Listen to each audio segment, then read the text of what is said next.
आपका रहनुमा जो कांग्रेस के 4 टर्म के विधायक छोड़ के आज एमआईएम के दामन थामे हैं, उसी का आप लोग स्वागत कीजिए। ताली बजा के मैं अब आवाज देना रहा हूँ जनाब पूर्व विधायक तौसीफ आलम साहब को, वो आए अपने बात रखें।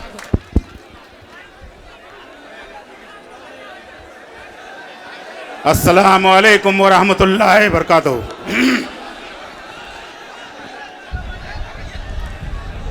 ये हमारे सदर एआईएम के सदर हमारे भाई समान असदुद्दीन ओवैसी साहब, बिहार प्रदेश के सदर अख्तरुल ईमान साहब, हमारे बड़े भाई समान एमएलए माजिद हुसैन साहब, मंच में उपस्थित हमारे बड़े भाई चेयरमैन फैयाज आलम साहब, जिला अध्यक्ष हैबर साहब, तसीर साहब, इसहाक भाई, मुफ्ती अथर साहब, मुखिया हसनैन साहब और दूर दराज से आए हुए एमआईएम के कार्यकर्ता और हैदराबाद से चल करके जो एमआईएम के वरिष्ठ नेता हैं, मैं उन लोगों का तहे दिल से शुक्रगुजार हूं। मैं सिर्फ और सिर्फ आज जो एमआईएम में ज्वाइन किया हूं, हमारे सदर जनाब असदुद्दीन ओवैसी साहब का जो तकरीर था पार्लियामेंट में बिल फाड़ने का जो काम किया था, उसमें प्रभावित होकर के हमने एमआईएम ज्वाइन किया। और मैं आप लोगों को यकीन दिलाना चाहता हूं कि हमने जब कांग्रेस में रहा तो डंके के चोट पर रहा, और मैं आप आज ऐलान करता हूं कि मैं एमआईएम में भी अब रहूंगा तो डंके के चोट पर रहूंगा। और मैं आप लोगों से दुआ का दरखास्त करता हूं कि हमारा अगर लाश उठे तो इसी झंडा के तले लाश उठे। अगर कोई सोचता है कि ये पार्टी बदल देगा, तौसीफ आलम दोस्ती भी खुल के करता है तो दुश्मनी भी खुल के करता है। इसीलिए हमने असदुद्दीन ओवैसी साहब से दोस्ती किया है तो खुल के दोस्ती करेंगे इंशाअल्लाह। आज हमारे देश के प्रधानमंत्री कहते हैं कि हमारे देश में मुसलमान पंचर बनाते हैं। मैं चाय वाला का बेटा से कहना चाहता हूं, किसी पर उंगली उठाने से पहले अपने गिरिमा में झांक के देखिए, तुम भी स्टेशन में चाय बेचता था। अगर आज हम पंचर बनाते हैं तो कल का दिन आपको भूलना नहीं चाहिए। और मैं उस दिन कहा था किशनगंज में कि मैं ज्यादा तो पढ़ा लिखा नहीं हूं, लेकिन मैं मंच में आके कहता हूं कि मैं मैट्रिक तक पढ़ा लिखा हूं, मेरा डिग्री दिखाने के लिए मैं तैयार हूं। लेकिन हमने उस दिन कहा था कि अनपढ़ प्रधानमंत्री, क्यों कहा था? आज तक वो डिग्री नहीं दिखाने का काम किया है हमारे माननीय प्रधानमंत्री जी। इसीलिए मैंने कहा था कि आप अनपढ़ प्रधानमंत्री हैं। और हमने तरीपार जो हमारे जो गृह मंत्री बन के हैं, मैं उनका कुर्सी को सलाम करता हूं, लेकिन जो कुर्सी पर बैठे हुए हैं उसको मैं थूकता हूं, उसका कामकाज करने का जो अंदाजा है।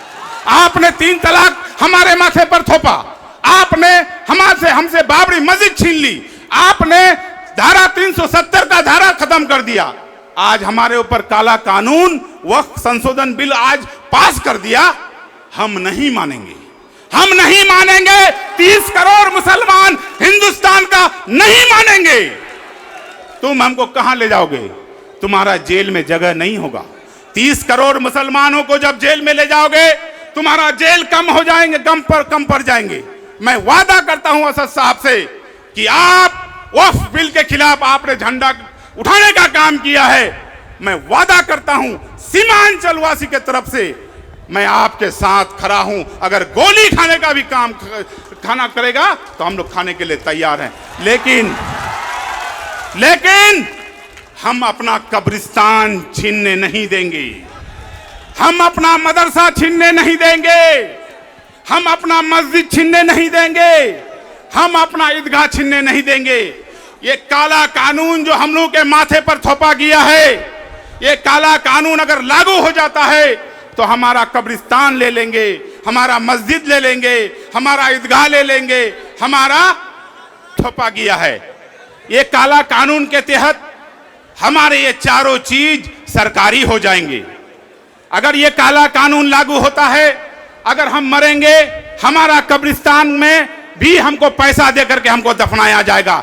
यही कानून पास किया है। ए नरेंद्र मोदी जी, अगर पास ही करना है, हम 20-30 करोड़ मुसलमानों का बात छोड़ो, हमारा जो हिंदू भाई है 110 करोड़, आज 100 रुपया पेट्रोल बिक रहा है, 90 रुपया 95 रुपया डीजल बिकता है।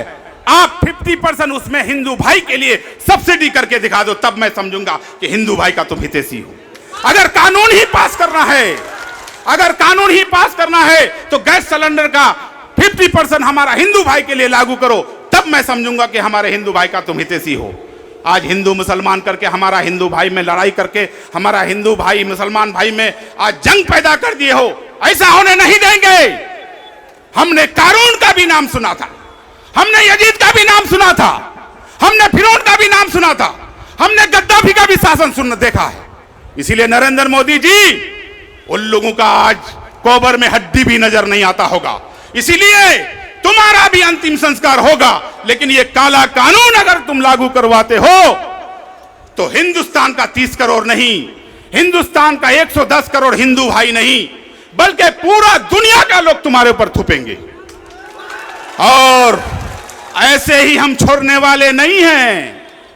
जब देश आजाद हुआ था तो 65,000 मुसलमानों ने जान गंवा करके हमारा इस देश को आजाद किया है।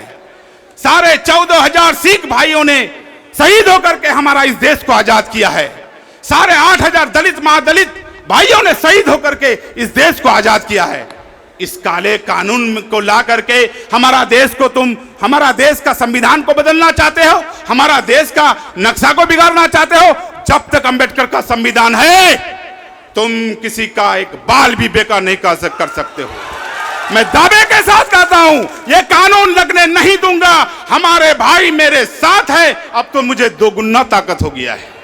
इसीलिए मैं नरेंद्र मोदी जी से कहना चाहूंगा, नरेंद्र मोदी जी, ये कौम किसी से नहीं डरता है। ये कौम का अगर सर झुकता है सिर्फ और सिर्फ अल्लाह के आगे। और मैं यकीन दिलाना चाहता हूं, जो हमारा मुसलमान है वो इसके आगे नहीं झुक सकता है। ये इस्लाम का पहचान है, ये दीन का पहचान है, ये हमारा नबी करीम सल्लल्लाहु अलैहि वसल्लम का कहना है। इसलिए मैं हमारे बड़े भाई असदुद्दीन ओवैसी साहब से कहना चाहूंगा कि कदम से कदम मिला करके सीमांचलवासी आपके साथ है। मैं चाहता हूं कि सीमांचल को हैदराबाद आप बना दीजिए, मैं वेलकम करूंगा आपका। मैं चाहूंगा, मैं देखना चाहता हूं किशनगंज का धरती को, अररिया का धरती को, पूर्णिया का धरती को, कटिहार का धरती को और पूरे सीमांचल वासियों को मैं देखना चाहता हूं कि आप हैदराबाद बनाने के लिए हम लोगों को आश्वासन दीजिए। सारे नौजवान आपके साथ हैं, सारे नेता आपके साथ हैं। और कौन भागा, कौन चला गया, जिसका औकात कुछ नहीं था, यही राजद के टिकट पर 5100 वोट लाया था। और यही जीतने के बाद अब क्या कहते हैं कि ये एमआईएम भले दंगाई पार्टी है।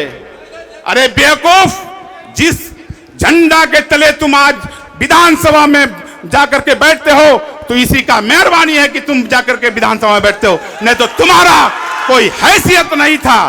कौन नहीं जानता है कि राजद के पास जाके बिक गए हो। बहादुर इनका विधानसभा जानता है कि पहले एक भी पोस्टमार्टम नहीं होता था, आज तो कब्रिस्तान से भी लाश उठता है। कौन नहीं जानता है तुम्हारा कारनामा। इसीलिए मैं यकीन दिलाना चाहता हूं भाइयों और दोस्तों, अगर हमारा 4 टर्म का कार्यकाल में कोई गलती हुआ है तो मैं उसके लिए माफी चाहता हूं, लेकिन ऐसे शख्स को उखाड़ के फेंकना है। और असदुद्दीन ओवैसी साहब का हाथ मजबूत करके हम लोगों को इस जिला में नहीं बल्कि इस सीमा अंचल में हम लोगों को हैदराबाद बनाना है।